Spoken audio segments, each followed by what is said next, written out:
Hello friends, welcome back to my channel. ഇന്ന് നമുക്ക് discuss ചെയ്യാനുള്ളത് ഇന്റർനാഷണൽ മാർക്കറ്റിംഗ് ബേസിക് കോൺസെപ്റ്റ്സ് എന്ന ചാപ്റ്ററിലെ last portion reasons for entering international market. ഒരു domestic മാർക്കറ്റിനെ ഇന്റർനാഷണൽ മാർക്കറ്റിംഗിലേക്ക് നയിക്കാനുള്ള പ്രധാന കാരണങ്ങൾ എന്തൊക്കെയാണെന്നുള്ളതാണ് നമ്മൾ ഇന്ന് ഡിസ്കസ് ചെയ്യാൻ പോകുന്നത്. The first reason is domestic market constraints.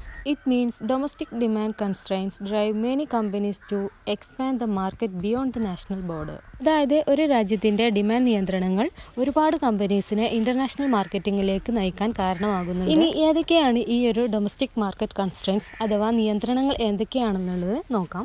The first one is size of the market is small.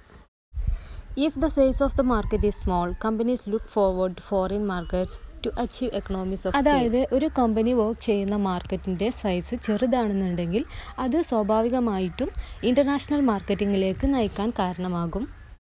The second reason is recession in the domestic market. അതായത് 1990s റെസഷൻ കാരണമായിട്ട് കമ്പനീസിന് എത്ര പ്രൊഡക്ഷൻ കപ്പാസിറ്റി ഉണ്ടെങ്കിലും അതൊന്നും sale ചെയ്യാൻ പറ്റാത്ത ഒരു അവസ്ഥയുണ്ടായിരുന്നു. ഈ ഒരു സമയത്ത് ഇവർക്ക് ഫോറിൻ മാർക്കറ്റിനെ ആശ്രയിക്കേണ്ടി വന്നു. പ്രൊഡ്യൂസ് ചെയ്തതൊന്നും വിൽക്കാൻ കഴിയാത്ത സാഹചര്യം വരുമ്പോൾ സ്വാഭാവികമായിട്ടും ഡൊമസ്റ്റിക് മാർക്കറ്റിൽ നിന്നും ഫോറിൻ മാർക്കറ്റിലേക്ക് നയിക്കാൻ ഇതൊരു കാരണമായിട്ടുണ്ട്. The third constraint is saturate or decline of a number of products. ചില പ്രത്യേക സാഹചര്യങ്ങളിൽ ചില പ്രൊഡക്റ്റിൻ്റെ ഡിമാൻഡ് ക്രമാതീതമായിട്ട് കുറയും. സോ കമ്പനീസിന് പ്രോഡക്റ്റ്സ് ഒക്കെ മറ്റ് രാജ്യങ്ങളിലേക്ക് എക്സ്പോർട്ട് ചെയ്യേണ്ടതായിട്ട് വരും. ഫോർ എക്സാമ്പിൾ, ഒരു രാജ്യത്തെ ബർത്ത് റേറ്റ് ക്രമാതീതമായിട്ട് കുറയുമ്പോൾ ബേബി പ്രോഡക്റ്റിൻ്റെ ഡിമാൻഡൊക്കെ സ്വാഭാവികമായിട്ട് കുറയും. ഇത് ആ ഒരു കൺട്രിയിൽ നിന്ന് മറ്റു കൺട്രിയിലേക്ക് കൂടെ ഈ ഒരു പ്രോഡക്റ്റിൻ്റെ എക്സ്പാൻഡേഷൻ നടത്താൻ കാരണമാകും. Fourth one is constraints arise from the scale of economies. അതായത് ഓപ്പർച്യൂണിറ്റി കോസ്റ്റ് കുറച്ചുകൊണ്ട് ലാർജ് സ്കെയിൽ പ്രൊഡക്ഷൻ നടത്തുമ്പോൾ ഒരുപാട് പ്രോഡക്ട്സ് ഉണ്ടാക്കാൻ സാധിക്കും. ഈ ഒരു സമയത്ത് കുറഞ്ഞ വിലയിൽ നമുക്ക് കൺസ്യൂമേഴ്സിന് സാധനങ്ങൾ വിൽക്കാനും സാധിക്കും. ഇങ്ങനെ ഉണ്ടാകുമ്പോൾ ഒരുപാട് പ്രൊഡക്ഷൻ കാരണം ഇത് മറ്റ് രാജ്യങ്ങളിലേക്ക് കൂടെ എക്സ്പോർട്ട് ചെയ്യാൻ വേണ്ടിയിട്ട് ആ ഒരു രാജ്യം നിർബന്ധിതരാകും.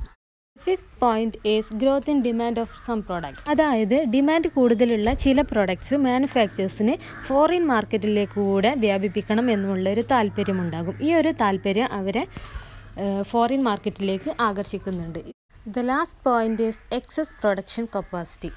ചില സാഹചര്യങ്ങളിൽ ഡൊമസ്റ്റിക് മാർക്കറ്റ് മുഴുവനായിട്ട് ക്ലോസ്ഡ് ആകും. ആ ഒരു സമയത്ത് കമ്പനി ഇൻ്റർനാഷണൽ മാർക്കറ്റിന് വേണ്ടിയിട്ട് പ്രൊഡ്യൂസ് ചെയ്യും. അതായത് പ്രൊഡക്ട്സ് മാർക്കറ്റിൽ വിൽക്കാൻ സാധിക്കാതെ വരുമ്പോൾ കമ്പനീസ് അവരുടെ പ്രൊഡക്റ്റ് ഫോറിൻ മാർക്കറ്റിലേക്ക് എക്സ്പോർട്ട് ചെയ്യും.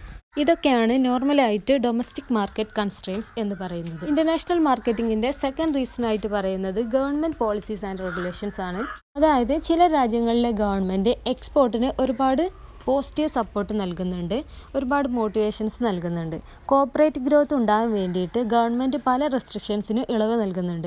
ചില രാജ്യങ്ങളിൽ ചില പ്രത്യേക പ്രോഡക്റ്റിൻ്റെ മാനുഫാക്ചറിങ് നിർത്തിയിട്ടുണ്ട്, പക്ഷെ ആ ഒരു പ്രോഡക്റ്റ് യൂസ് ചെയ്യുന്നത് ബാൻ ചെയ്തിട്ടില്ല. സോ ആ ഒരു പ്രോഡക്റ്റിൻ്റെ പ്രൊഡക്ഷൻ ഏത് രാജ്യത്താണോ ഉള്ളത് അവിടെ നിന്ന് മറ്റ് രാജ്യങ്ങളിലേക്ക് മാർക്കറ്റ് ചെയ്യാൻ സാധിക്കും. ഫോർ എക്സാമ്പിൾ, സോഡ എന്ന പ്രോഡക്റ്റിൻ്റെ പ്രൊഡക്ഷൻ ചില ഡെവലപ്ഡ് കൺട്രീസൊക്കെ നിർത്തിവെച്ചിട്ടുണ്ട്, പക്ഷേ ആ ഒരു പ്രോഡക്റ്റ് യൂസ് ചെയ്യുന്നതിനെ ബാൻ ചെയ്തിട്ടില്ല. ഇത് കാരണം മറ്റു രാജ്യങ്ങളിൽ നിന്ന് ഈ ഒരു സോഡ എന്ന പ്രോഡക്റ്റ് നമുക്ക് അവിടേക്ക് എക്സ്പോർട്ട് ചെയ്യാൻ സാധിക്കും. മാത്രമല്ല ഒരുപാട് സോഫ്റ്റ്വെയർ കമ്പനീസിന് എക്സ്പോർട്ട് ഏണിംഗ് ആയിട്ട് ഇൻകം ടാക്സ് കൺസെഷനൊക്കെ ലഭിക്കുന്നുണ്ട്. ഇന്റർനാഷണൽ മാർക്കറ്റിംഗിലേക്ക് നയിക്കാനുള്ള മറ്റൊരു കാരണമായിട്ട് പറയുന്നത് ഗ്രോത്ത് ഓഫ് ഓവർസീസ് മാർക്കറ്റിങ്ങിനാണ്. ഫോറിൻ മാർക്കറ്റിൻ്റെ ഗ്രോത്ത് പല കമ്പനീസിനെയും അതിലേക്ക് ആകർഷിക്കുന്നുണ്ട്. പോപ്പുലേഷനും ഇൻകവും ഒരുപോലെ വർദ്ധിക്കുന്ന രാജ്യങ്ങളും ഉണ്ട്. For example China. അവിടെ പോപ്പുലേഷൻ കൂടുതലായതുകൊണ്ട് തന്നെ അവരുടെ ആവശ്യങ്ങളും കൂടുതലാണ്. ഇത് കാരണം അങ്ങോട്ടേക്ക് കൂടുതൽ സാധനങ്ങൾ എക്സ്പോർട്ട് ചെയ്യാനും സാധിക്കും. The next reason is increased productivity. Increased productivity is necessary for the ultimate survival of a firm. This itself may lead a company to increase production and then seek export market. ഫേമിൻ്റെ നിലനിൽപ്പിന് productivity അത്യാവശ്യമാണ്. Production increase ചെയ്യുമ്പോൾ സ്വാഭാവികമായിട്ടും ആ ഒരു company export മാർക്കറ്റിനെ അന്വേഷിച്ചു തുടങ്ങും. The next reason is diversification to reduce business risk. അതായത് ഡിഫറെൻറ്റ് ഫോറിൻ മാർക്കറ്റിൽ സെൽ ചെയ്യുമ്പോൾ സെയിൽസിൽ പെട്ടെന്ന് എന്തെങ്കിലും ഡൗൺവേർഡ് ഫ്ലക്ച്വേഷൻസ് വരികയാണെങ്കിൽ അതൊക്കെ ബാലൻസ് ചെയ്യാൻ സാധിക്കും. ബിക്കോസ് ഒരു മാർക്കറ്റ് പോരാണെങ്കിലും മറ്റൊന്നിൻ്റെ വളർച്ച ഇതിനെ നികത്തും എന്നാണ് പറയുന്നത്. The next reason is control inflation and price rise. അതായത് ഒരു രാജ്യം ഇൻഫ്ലേഷൻ നേരിടുമ്പോൾ ആ ഒരു രാജ്യം ഇമ്പോർട്ടിന് പെർമിറ്റ് നൽകുകയും ഇതുമൂലം സപ്ലൈ കൂടാനും പ്രൈസ് കൺട്രോൾ ചെയ്യാനും സഹായിക്കും. മറ്റ് രാജ്യങ്ങൾക്ക് അവിടേക്ക് എക്സ്പോർട്ട് ചെയ്യാനുള്ള ആ ഒരു സൗകര്യം ഇതിലൂടെ ഉണ്ടാകുന്നു. The next reason is counter competition. ഒരുപാട് കമ്പനീസ് ഒഫൻസീവായിട്ടുള്ള ഇൻ്റർനാഷണൽ മാർക്കറ്റിംഗ് സ്ട്രാറ്റജി ഉപയോഗിക്കുന്നുണ്ട്. കൗണ്ടർ കോമ്പറ്റീഷൻ എന്ന ഈ ഒരു സ്ട്രാറ്റജി ഫോറിൻ മാർക്കറ്റിൻ്റെ കോമ്പറ്റീഷൻ സ്ട്രെങ്ത് കുറക്കാനും ഫോറിൻ പെനിട്രേഷനിൽ നിന്നും ഡൊമസ്റ്റിക് മാർക്കറ്റിൻ്റെ ഷെയറിനെ പ്രൊട്ടക്റ്റ് ചെയ്യാനും സഹായിക്കും.